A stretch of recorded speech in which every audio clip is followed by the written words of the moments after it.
Welcome to the Headtraffic podcast. I'm your host, Michael Muranaka. This week, we're going to try a new segment. We're going to do an interview with my good friend, video game composer Chase Bethea. Chase Bethea is a composer and sound designer whose primary area of work is in the video game industry. You could find his work at chasebethea.com as well as all of his social media links. Some notable games that he's worked on are the I Can't Escape series, the mobile game Super Happy Fun Block, and his latest project is the soundtrack for the game Reality, which is a visual novel game, and both the game and soundtrack can be found on Steam. Hey Chase, how's it going? I haven't talked to you in a while. Big Mike, how's it going, man? It's been a long time and doing well. How are you doing? Good. I'm excited to interview you. So let's just get right into it. All right, let's do it. So you're a video game composer, obviously. What are some games that you're playing right now in your free time? Oh, so I'm enamored with Breath of the Wild. Of course, everyone is, but it's interesting because last year at E3 in 2016, I wasn't interested in the game at all. And I'm a big retro guy, so I play older games like Sega Genesis and PlayStation 2 and Xbox and whatever. But a friend of mine who used to work at the company Blaze said that he had a Wii U that he came up on, and then I was like, oh, do you want to split the money for Zelda? Because I thought maybe I should just play something that's newer so that people don't think I'm like totally old school. And I went ahead and bought it, and dude, it sucked up my life. Oh man. It was really, really fun. It's beautiful. It's great. And it literally, like, as soon as you turn that thing on, within 5 minutes, you're having fun.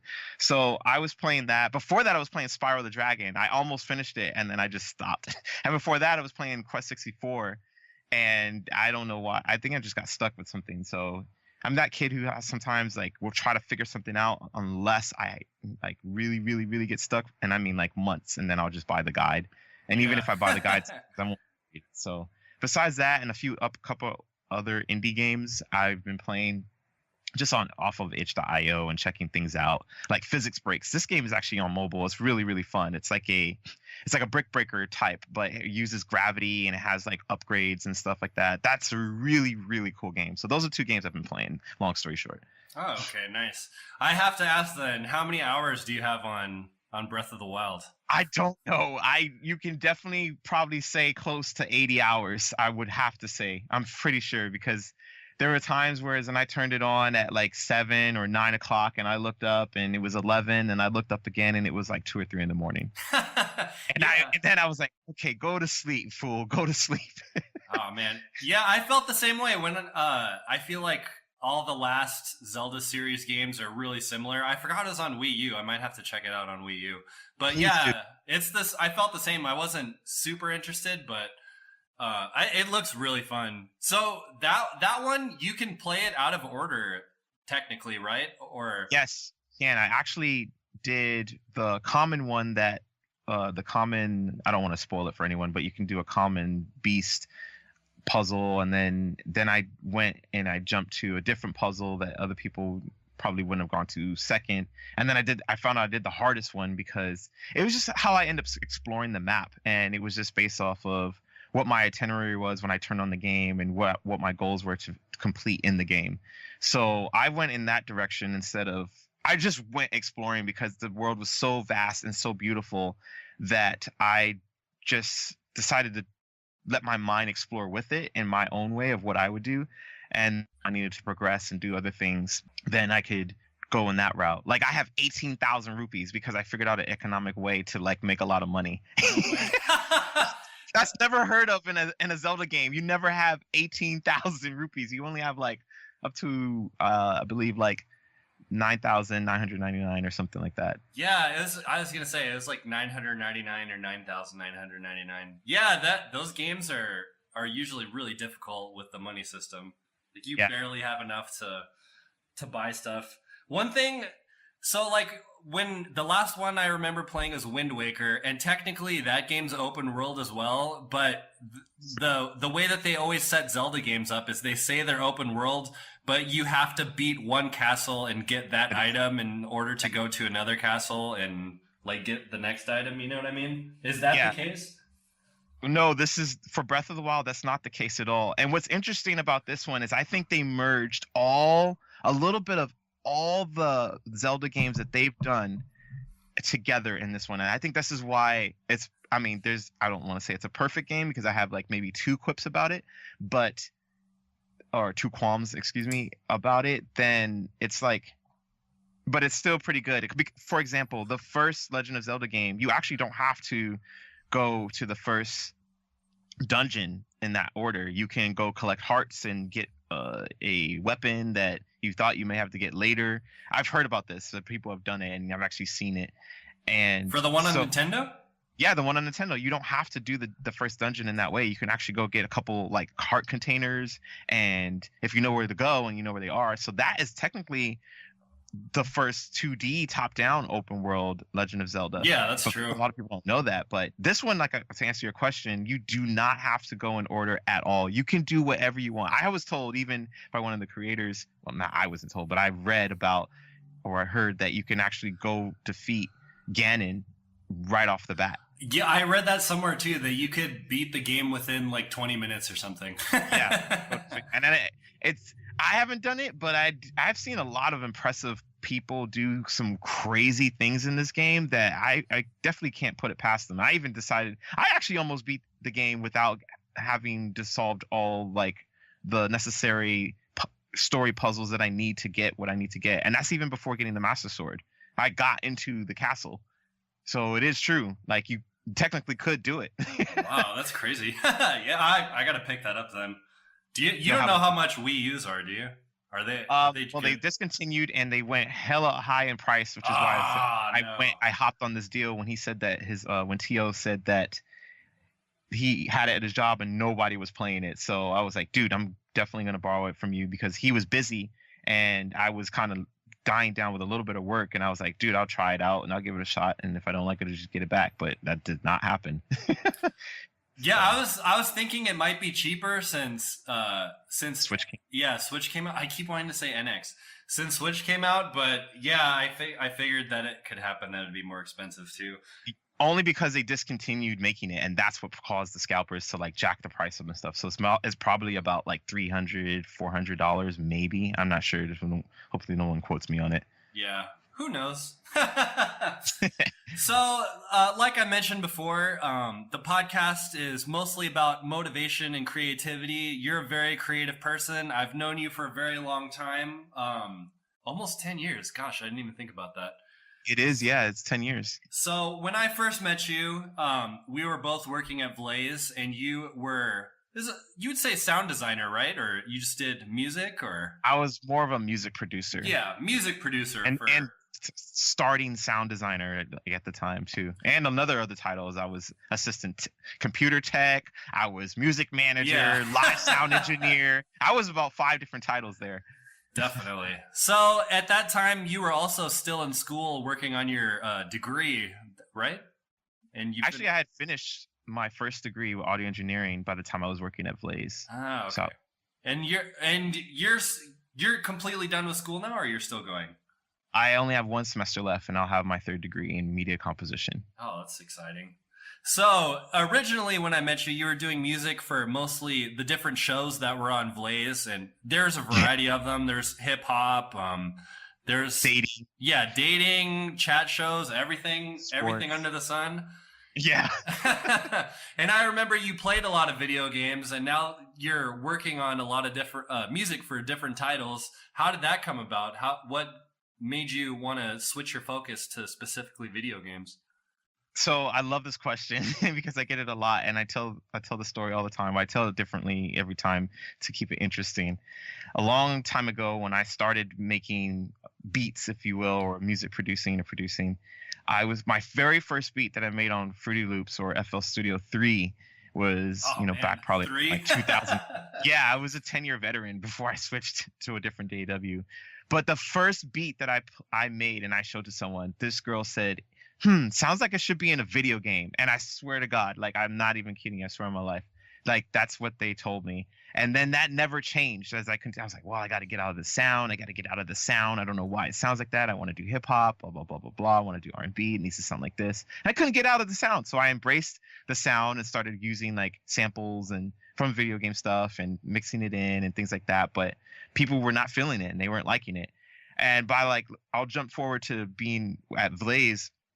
The main computer tech guy, his name is Jason. I had did a.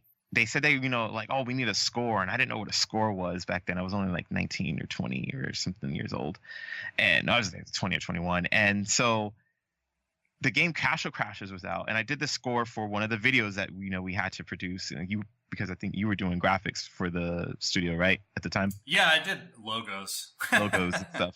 So I did this score, and Jason says, "Huh, this sounds like Castle Crashers," and I was like, "What's that?" and again, so like, what was that? By 7 years, I still hadn't gotten rid of the sound, and I'm supposed to be scoring, and so he's like, "Oh, check this out." So then he showed me what it was, and it actually did sound like that. And it was at that time that my mind, I was kind of going through a weird transition of if I could pursue what people were telling me my music sounded like, because it wasn't fitting anywhere else. It wasn't fitting in hip hop. It wasn't fitting in R&B. And I was getting sick of where that music was going. And I was like, you know what? If it's not going to be accepted, I need to figure out something else. And so when I did decide to look into it, I saw an interview, and actually you put me onto one of the early interviews when I found out that my uncle was the voice of Kratos. Oh, yeah. You're like, check out this guy. He looks funny. And I'm like, dude, that's my uncle. Yeah. And so I found out that the composers for that, they said that they had a lot of creativity. And I didn't know if I wanted to do film and TV and video games, or I didn't even know that video games was even an option to do music for until I saw this interview for the game God of War 3. And I knew I saw that, and I was like, wow, they said games allows you to have the most creativity. And I got tired of having restrictions, and I knew that film, you would have that. And I was like, you know what? I've always played video games. People have told me time and time again, over and over, that my music sounds like it should be in a video game. I can't escape this. I wonder if how do I go about like pursuing this? And that Castle Crashers and that interview pretty much put me on the path to figuring out like what I was going to do. And so when I survived 3 furloughs of Blaze, when I was finally let go, I decided to go back to school. And I said I knew I was going to have to go back if I wanted to pursue, because I didn't know anything about music theory. I forgot all my stuff when I used to play alto saxophone as a child. And when I got laid off in 2009, I went to school. My first class was an English class, and I had to do a research paper, and so I decided to do about the music and sound and video game history.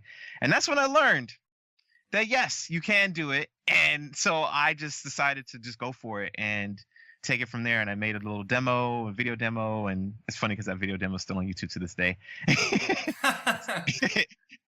And I was doing it totally weird, and I was looking up how to go to GDC, and it was super expensive. But man, like, I keep thinking, what if I had started sooner? Like, my career would have started. I could probably have like music on PlayStation 2 at the time, because that's how close to it I was in terms of like it festering in that moment. Because I was messing with, we talked about this. We were MTV Music Generator, right, on the PlayStation. Oh, you had yeah, it on 2. yeah. You had the second, and I had the first one, and I was making that stuff there.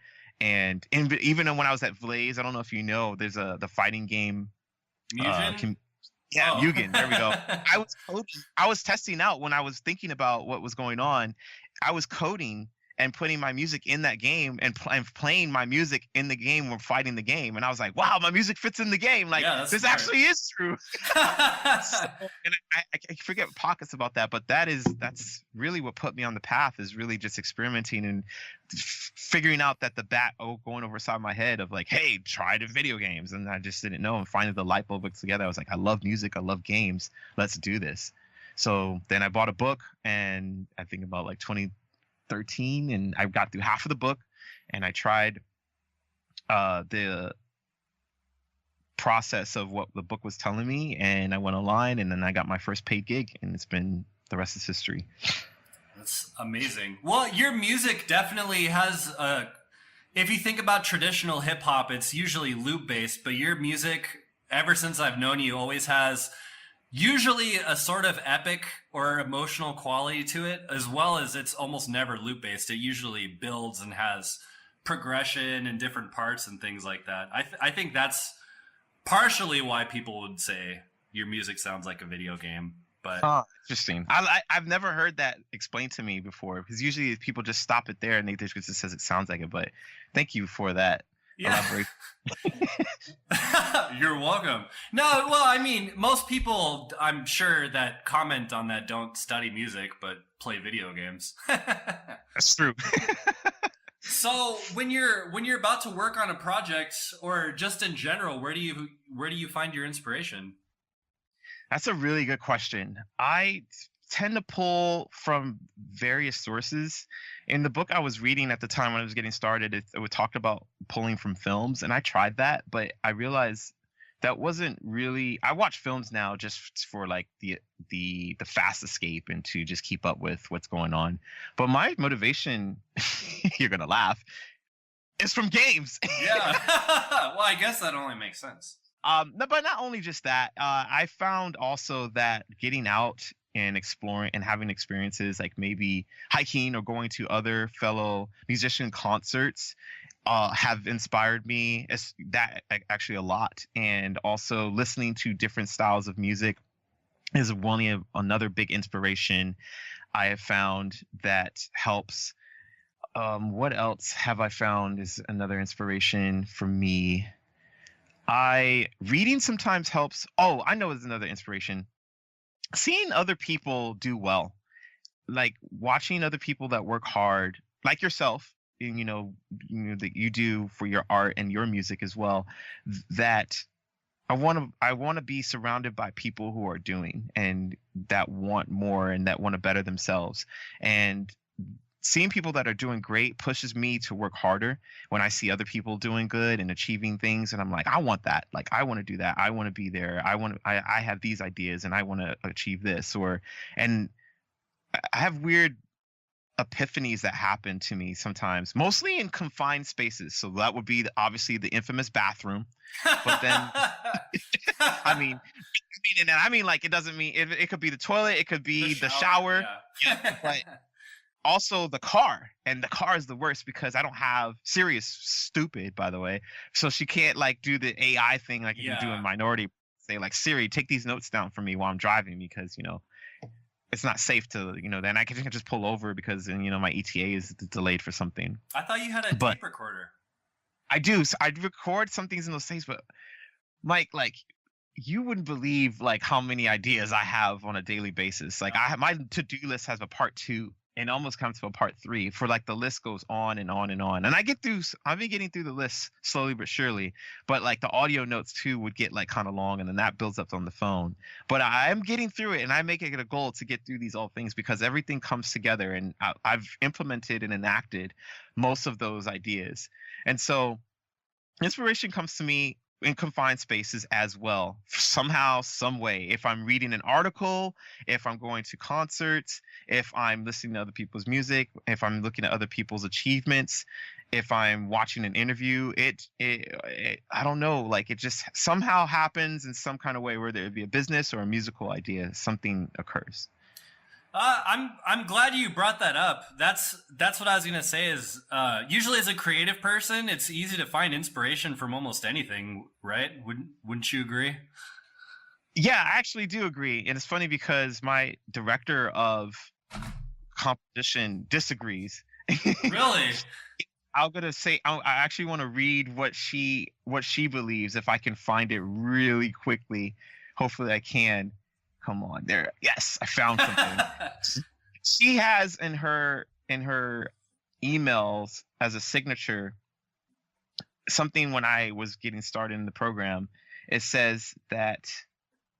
Oh wait, did she change it? That would be hilarious if she did. Mostly, I might have to paraphrase, but mostly the quote was, inspiration is for amateurs. Most of us have to just get started and get working, or something like that. And it was some quote by some other person. And I don't even know how I felt about it, but I understood the perspective, but I was thinking that doesn't work for everyone. Yeah, I think that quote just means sometimes, rather than just trying to find inspiration all the time, sometimes you could find inspiration just through, like, if you're creative writing or just drawing sketches of nothing, sometimes that leads to inspiration, I suppose. Right. You just have to sit down and work through it. And I've actually tried that 2 or 3 times, and it does work. I mean, what also thing is, like, if you're on a deadline and you have to get something done, then you really have no choice. Yeah, definitely. I mean, if you are proactive, then it doesn't have to be that way. Yeah, that's kind of interesting that you brought that up too. So, like, when I create music, I just do whatever and kind of just see what inspiration occurs to me. But for you, like, you have a set project in a set world and kind of notes and things to guide you. So I guess the process would have to be completely different, right? Sometimes it is. Like I said, it depends how far the deadline is, and it depends on also how well I'm working with that person. Like, Oh, that's another definitely. inspiration too, right? You get inspired if you're really vibing and clicking with that client or that collaborator. Because if you two are on the same page about things, wow, it goes super smooth. It is, Yeah. and it's copacetic, and it flows. Like it just makes the experience more fun. Yeah, definitely. You know, that makes a lot of sense. I'm sure it's the exact opposite if you have a client or something that you're not really meshing with. It's probably harder almost to create stuff for them, I would think. Yeah, it is. It really is. If you're not, I don't want to say passionate, but if you're not inspired or you're not enjoying what you're doing for that client, it is harder to find, the inspiration. And that's when I Yeah. think you see pull from the well of inspiration, like of the things that I've listed off, to try and do something, taking that break, taking that walk, or going out somewhere, hanging out with this person, playing this game, listening to this music, reading this article, watching this interview, whatever it takes to try to jumpstart something so that you can feel juiced enough to finish what you need to do. That's when it would become work too, I would think, right? Instead of a passion. Yeah, I think that's when our minds kind of click over and start thinking like, oh, this is a job, and that's not what it's supposed to feel like. It's supposed to feel fun, and it's supposed to feel great and enjoyable. And I'm not going to say like every single job you're doing is going to be amazing, but if we can, if as creatives, we have to try to see it in the best positive perspective as we can, rather than it's looking at a job. Because then if it starts feeling like a job, then you start not doing your best and great work. You know what I Yeah, mean? At least I think definitely. so. So, who are it doesn't have to just be within the game industry, but who are some of your biggest influences musically? Musically, I'm influenced by a lot of Japanese composers because that's what I grew up with. On Game Boy, we didn't have soundtracks back then, and so Oh, that's true. I didn't I even would think turn of on the that. game and turn on the sound tests on Dragon Ball GT Final Bout and put in the code for the sound tests, or Final Fantasy Legend 2 on Game Boy and put in the sound tests and just listen to the tracks over and over and over again. I I've also remember they had that on yeah, Street Fighter too.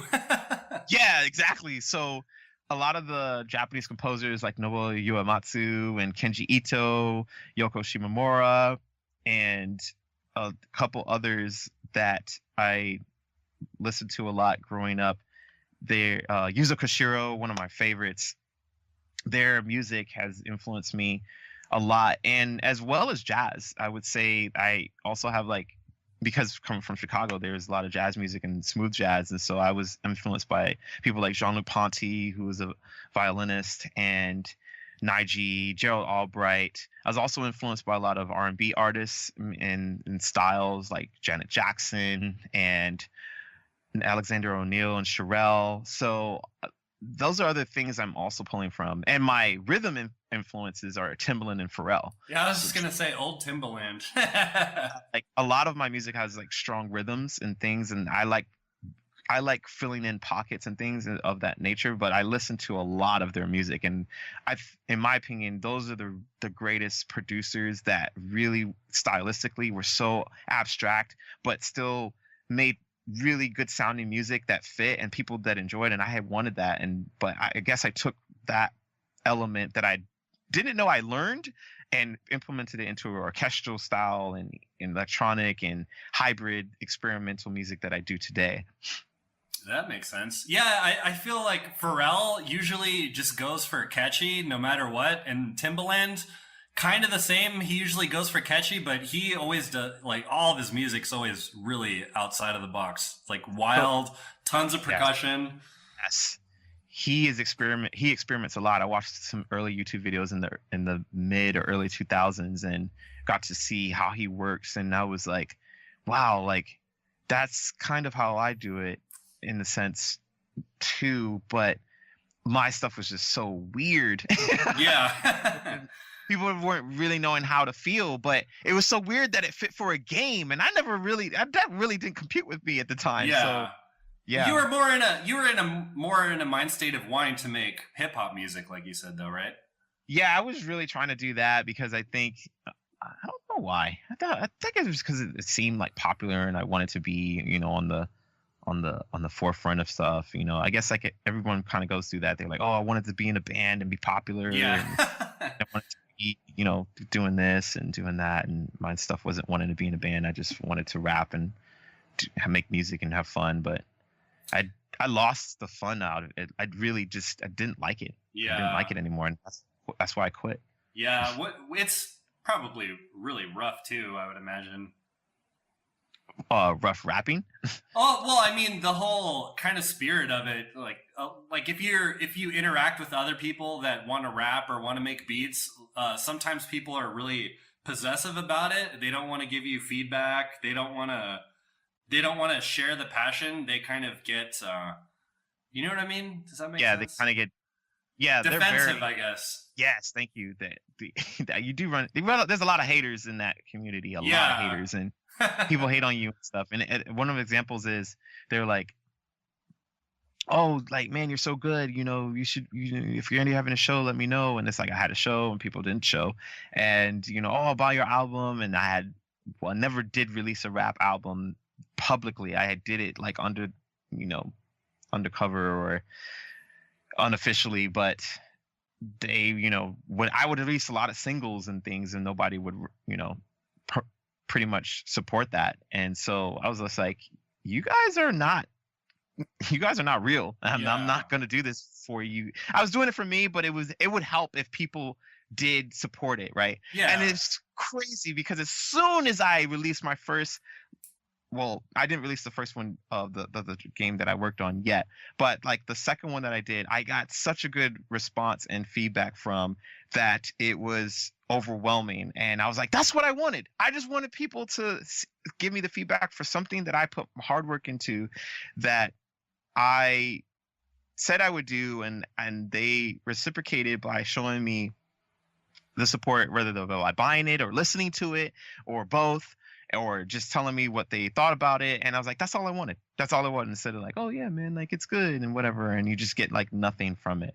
And so that's when I knew this is where I belong, and this is what I love. And I found my passion, and was really blessed to find it early. Yeah, definitely. I'm glad you kind of found a home for your music in that sense then. Yeah, me too. Otherwise, I don't know. I don't know what I would be doing in the interim of those years, but maybe I don't think I would have been enjoying it as much. Yeah. Do you have any other hobbies, like creative hobbies other than music, that maybe help you or supplement your music, or just things that you like to do to unwind besides playing video games? Or do you like to draw? Or you mentioned hiking. Yeah, well, hiking just started because people have invited me, and I decided to go.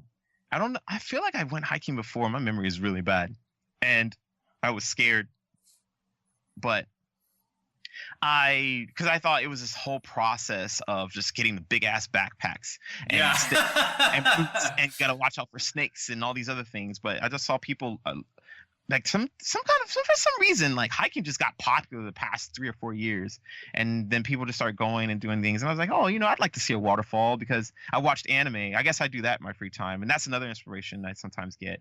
And I was like, man, it'd be cool to like experience this in real life. And so I got invited, and I decided to go. And I'm still alive, so I think it went well. And I screamed, I've been to the top of the mountain. I've been to the top of the mountain, like Randy Savage. Also, what was the other thing? I found out that I'm really good with fixing electronics, and so I decided I was also going to start a different company and a business, when I may still do it, because I even came up with a name for it. Fixing video game consoles and electronics and accessories.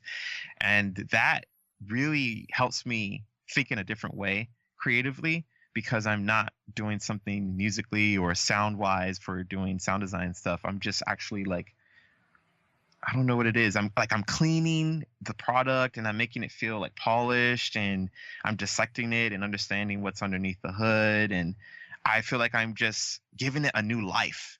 And I don't know where that came from. I don't know what happened. I think it started by like cleaning old games. Because the GameStop stickers were just crazy bad Oh and yeah. just horrible to deal with. But I got really good at it to the point where like people looked like it was like brand new. And then when I figured out how to fix electronics, I don't know if it was I used to work at an electronics company very briefly, but I was taught a few things, and then I decided to just go forward with trying to test it out. And I'm like, if it works, cool. And if it didn't, I failed, and that's okay because I'm going to throw it away. But I succeeded. Like one of my success stories is that I bought a Sega Genesis for $1 from a retro game con last year in September. And I polished it up. I went under the hood, did some soldering, cleaned up the board, made it look nice, and sold it for $15. And they found a new home. And That's I was awesome. happy. And so that's like helped me. That's like a hobby that I'm proud to say that I didn't know I like to do. It's probably very zen, I would think, working on that stuff. You It's probably just very get in the zen. zone, yeah. Yeah. Exercising too is, I don't know if I want to call it a hobby. I mean, people were saying it's just an activity, but I do enjoy playing doing different exercises. Like I love jump roping. I like swimming. I like basketball. I like things that help me keep my weight down and keep me in shape. And so that means like if you want to play ultimate frisbee, I'm like, oh, cool. If it's dealing with running, I think I like it. Like, Yeah. but I don't like running sometimes in place. I like to just like sprint because I'm fast. Yeah. So I don't know. Running with purpose. Running with purpose. Yes. Yeah, what I would think about exercise is it probably helps you put your head in a different place too, right? I would think exercising probably helps you do other things too, or maybe after you exercise, you're ready to do something else, or.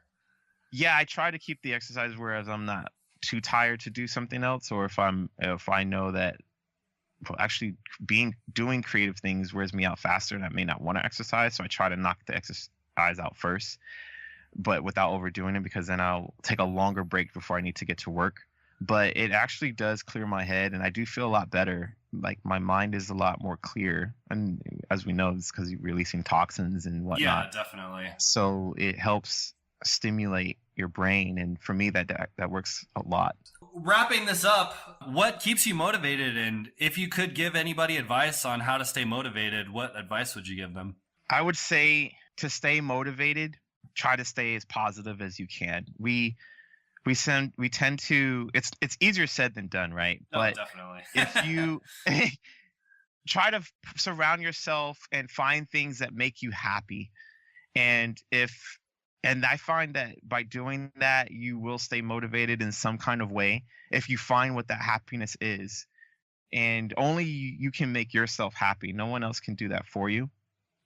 And so don't ever let anyone take away your joy, and just continue to remember, if you have accomplishments, remember what those accomplishments that you've made are, and try to build upon that. And like I said, also sometimes like hearing about other people's success might push you to work harder as a creative. I don't read too many creatives that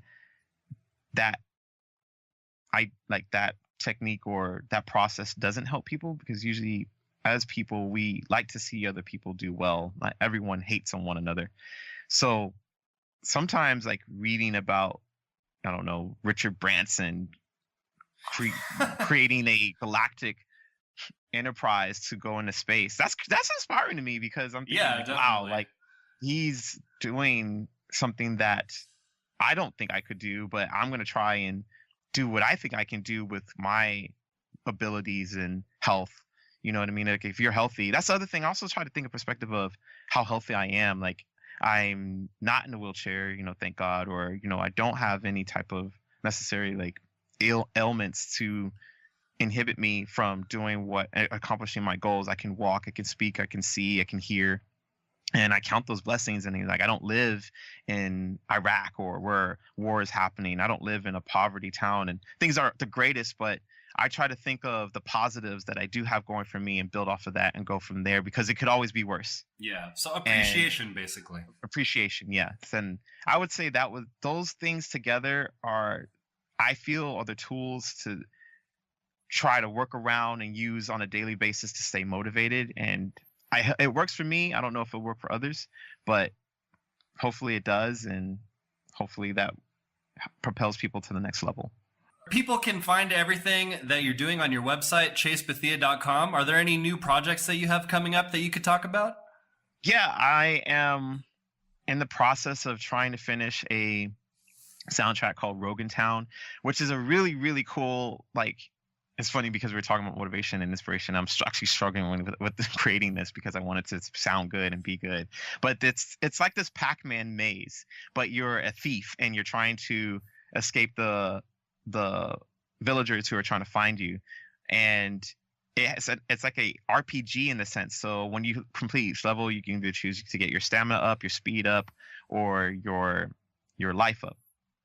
Oh, that sounds cool. It is really fun. And every time I think, I'm like, man, this game is amazing. Like, I wish this would just take off, but I have to finish the music in order for it. I mean, it's technically already out, but it doesn't have the music. I already did the sound a year ago. So I'm doing that. I'm working on a new VR project, which I'm scared as hell about because it's kind of like one of our bigger VR projects.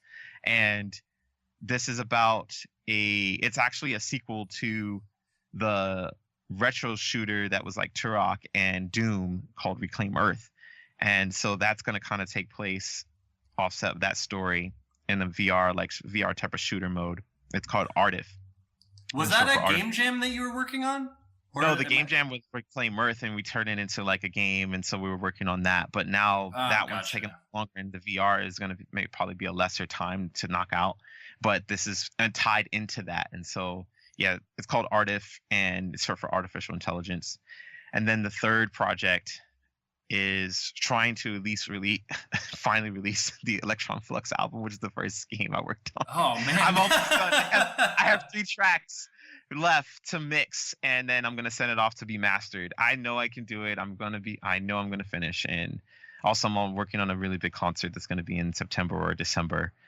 And that's actually going to be the Deity Quest suite.